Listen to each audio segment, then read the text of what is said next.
Good morning, everyone. This is Daily Trading Analysis with the weekly recap for this week. I've been off for more than 1 week because of a surgery, but everything is more or less okay. I got a little bit of complications after the surgery, but I'm back and I've been watching the market this week. And let me tell you one thing, there are a lot of warning signs in this market for those that are looking for perma moves up. Be careful with the perma bulls because on the fundamental and also on the technical side, there are a lot of signs of weakness and signs of potential higher moves, further moves down. Let me explain you why. First, starting with the fundamental analysis, the big day was Tuesday, CPI, and as you can see, pretty bad news. CPI core inflation rate month-over-month was higher than expected. We were expecting 0.3 and we got 0.4, same as the previous one. So no progress on the month-over-month for the core inflation. On the year-over-year, we got a little bit of decrease. We were expecting 3.7, we got 3.8, 0.1 less than the previous one, a little bit lackluster. And on terms of headline on general inflation, month over month, increasing, and year over year, increasing. And this is basically all bad news. All bad news.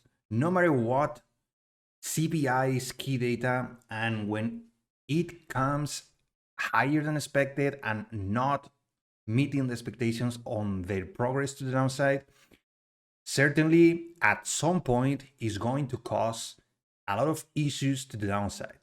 And that's what happens. I think a lot of people got excited with, okay, inflation is not super high, but we are not expecting higher. We are expecting lower. And this thing is not progressing as expected. So interest rate cuts are not going to happen when the market is expecting. That is going to be adjusted higher for longer. You know the deal. The next big data was on Thursday. So PPI also, the inflation on the producer side, as you can see, 0.6, and on the core PPI month over month, 0.3. We were expecting in both a decrease and again miss in both sides. Retail sales though got a nice increase, 0.6, coming from the minus 1.1. We were expecting even higher retail sales to show us again that the economy is strong, but missing expectations. And this is Thursday after the CPI on Tuesday, another hit on this market. Friday, basically Michigan consumer sentiment 76.5, a little bit of decrease. We were expecting basically the same as the previous one, a little bit of decrease on the sentiment, but the big two data points this week were a miss. So how affects this the path moving forward in terms of interest rates? So basically, again, March, next week, FOMC with 98% of probability, Fed is not going to cut any rate, nor on May. In June, we are expecting again one interest rate cut, another interest rate cut on September. That's the second one, and the third one on December. So 3 interest rate cuts, 75 basis points of decrease. This is basically priced in. And I think the amount, in my opinion, the amount of rate cuts, it's okay. It's the same, it's 3, the same that the Fed projected in November last year. So basically, we are in agreement in those terms, 3 rate cuts. But be careful, because these kind of data points, CPI higher than expected, PPI higher than expected, growth, continuous economy strength, those might affect to this rate cut that is right now priced in June, But look at this, 27% of probabilities to be on July. So basically it's this summer, but it's going to be in June, July, September, who knows? That's why you have to keep really tight the first rate cut. That is going to impact everything. So we got pretty bad fundamental analysis. Let's see how the price action showed during the week. This was Friday sell-off, pretty big and nasty manipulation to the upside to catch some bulls playing the all-time highs, and then a big sell-off which opened this 1 hour fair value gap. This is a 1 hour time frame chart on the NQ continuous chart, back adjusted as always. So I've been looking how the Nasdaq reacted to this zone throughout all the week. So this was Monday, Tuesday, and then we got this rejection with a big move down. And then a higher low, a lower high, sorry. So we are trending, leaving behind this 1 hour bearish fair value gap, and we are starting to take all this liquidity. We took all these guys. So let me just show you how we deal with that on Thursday. And on Friday, I think everyone was excited. Oh, look at this push, and then the dump. So we are pretty damn bearish. We got the manipulation of the highs, we got displacement, we retested this inverse fair value gap, we respected with a lower high, we are now consuming all this liquidity into the downside. To me, this is exactly a market maker sell model. This is going to be painful. I'm no longer bullish. Let me be honest. I'm no longer bullish, and I'm looking to certain levels to find support and see how the Nasdaq react to lower levels. I don't think we are going to test these levels anymore. We got this liquidity. This was sell side liquidity, no buy side. Excuse me about that. But look at this. Let me show you the daily. On the daily, we got the manipulation move up here, the 1 hour here, and then we have this daily that is no longer valid, and we have this daily that got respected way back on the end of January. You remember this pullback that got instantly bought up, and then we got the second one. All this time we've been respecting this 20 daily simple moving average, and look at all these weeks. The first sign of weakness is this candle, closing pretty much on the lows, way below the moving average, and on its way to an inverse and liquidity to the downside. This is the first sign of be really careful. Be really careful. Because the fundamental is there, it's quite bad, and then the price action on the NQ, on the daily, it's already showing displacement to the downside. So if we check again, we go back to the 1 hour, we can see this inverse, the big move on the Nvidia day. You remember that? This is the first sign, the first thing that I will be watching next week. This 1 hour and 4 hour. I'm not going to touch the market unless I see structure down here and pretty much some kind of manipulation higher. This kind of thing would be maybe a scalp long, but I'm looking for deep or higher pricing into all-time highs. I'm just looking for key zones of bounces in which the bearish price action can give me some scalp opportunities on long. That's the thing, and that's the most difficult part. In a bearish market, when the sell model is starting, if you don't want to look for shorts, I have my reasons. I I always look for longs. Most probably, I barely take any shorts unless it's pretty damn clear. So I'm waiting for these zones to be cleared. This is the first zone which I will be pretty much buy down here at this liquidity. Let's see how it reacts here. And then the second one is this zone, but this is way below the fair value gaps that were left behind on the NVIDIA day. These are way below 18,000.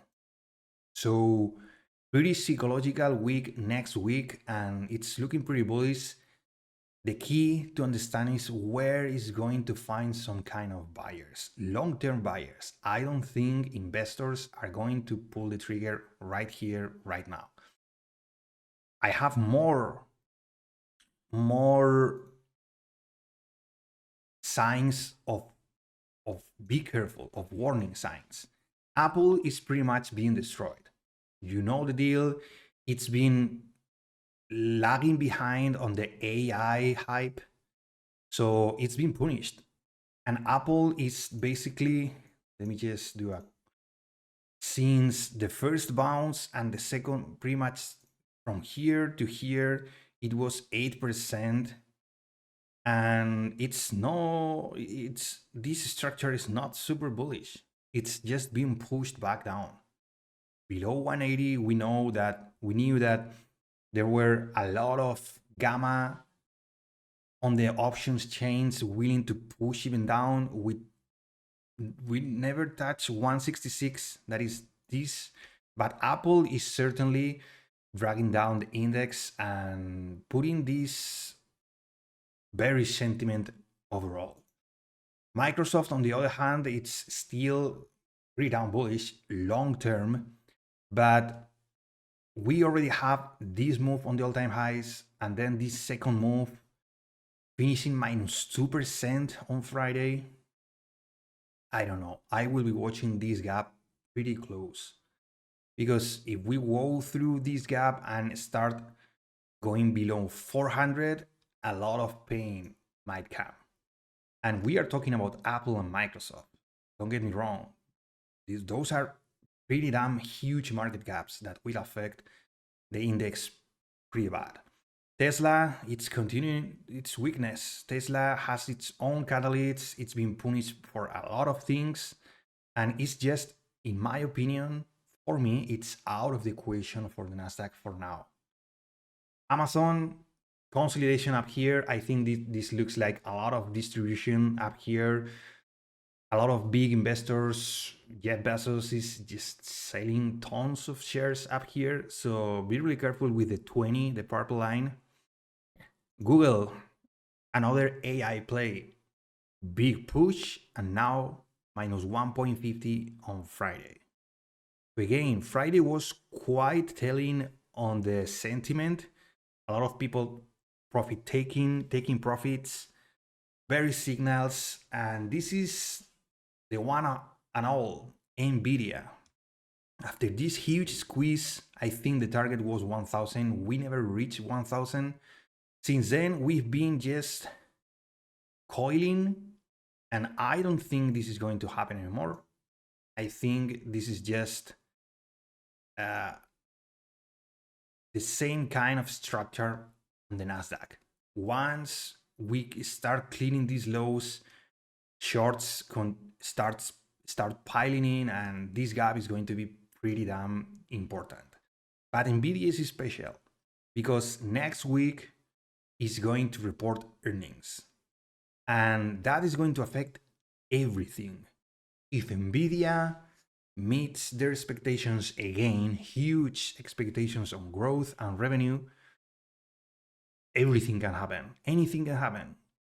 But I think NVIDIA, even though it's going to post good earnings, I don't think investors are going to be pleased, and the risk is going to be managed quite a lot at these highs. So I think no matter what, there's going to be volatility next week due to NVIDIA earnings, and most probably there will be a lot of profit taking. I don't think investors, after this huge vertical move are going to pile in more money unless there's a big correction on the stock and on the overall market. I think the time has come in which we have to manage our risk, not only day trading, but also investors. Meta weakness.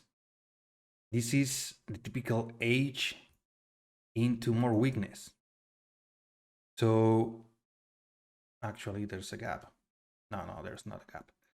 So as you can see, all the big stocks on the Nasdaq are quite weak. That's why the NQ is starting to show some concerning signals on the NQ. So what else? Dollar, it's, as you know, inverse correlated to the indices. We got this big move down, but this candle this week on this gap and big candle reversing, I think dollar is waking up again. This chart, coupled with the fact that the 2-year yield is skyrocketing and the 10-year it's also pushing 4.3 again, shows me that there are a lot of people concerned about higher rates, and this is a rotational move, a defensive move into dollar and into yields. What's up with TLT bonds? Well, inverse correlation. This is logical. Bonds are being destroyed again. Look at this move down. The entire week we've been selling off. High yield corporate bonds. It's not breaking down because we are still in this zone yet, but this candle, look for this bottom.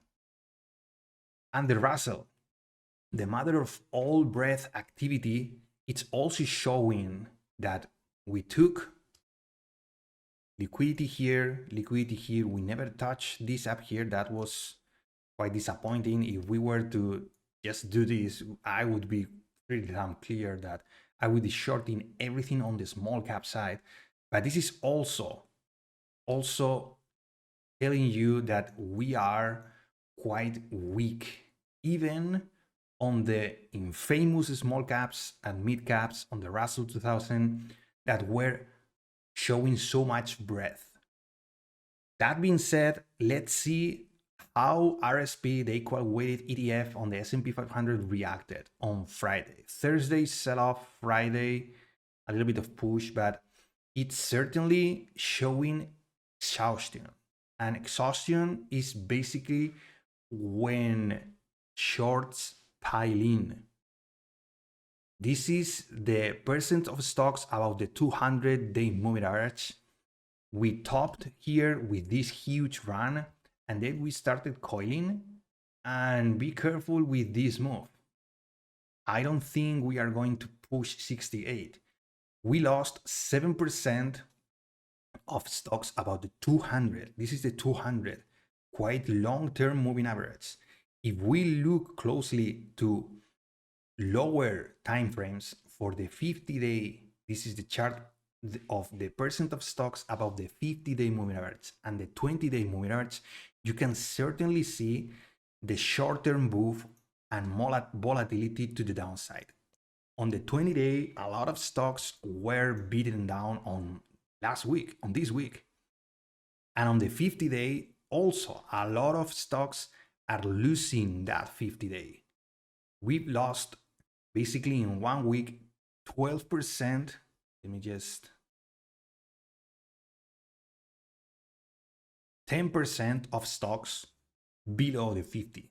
So there's a lot of signs of weakness, of exhaustion, of we are taking profits because also the fundamentals are showing us that long-term this is unsustainable. So dollar higher, yields higher, bonds being wrecked, Nasdaq and the Magnificent Seven also showing a lot of weakness, pretty damn red on Friday. And then you start thinking, where is the money going? The money is going to crude oil, first of all, to energy stocks. Look at this move.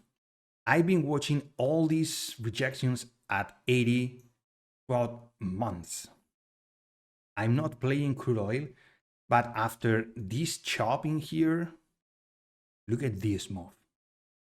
This move with, well, it is not a lot of volume, but I think it's going to roll out to, it's in rollout in a couple of weeks. So every month, crude oil rolls out. So anyway, look at these two candles on Wednesday and Thursday. So I think this is 1, 2, 3.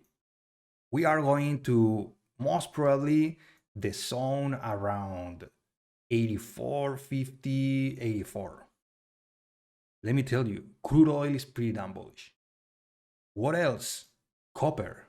Copper is being, wow, a lot of money is going to copper. And copper is an indicator of strong worldwide economy. It's used in a lot of the parts of the supply chain, mostly in Asia and also in developed countries.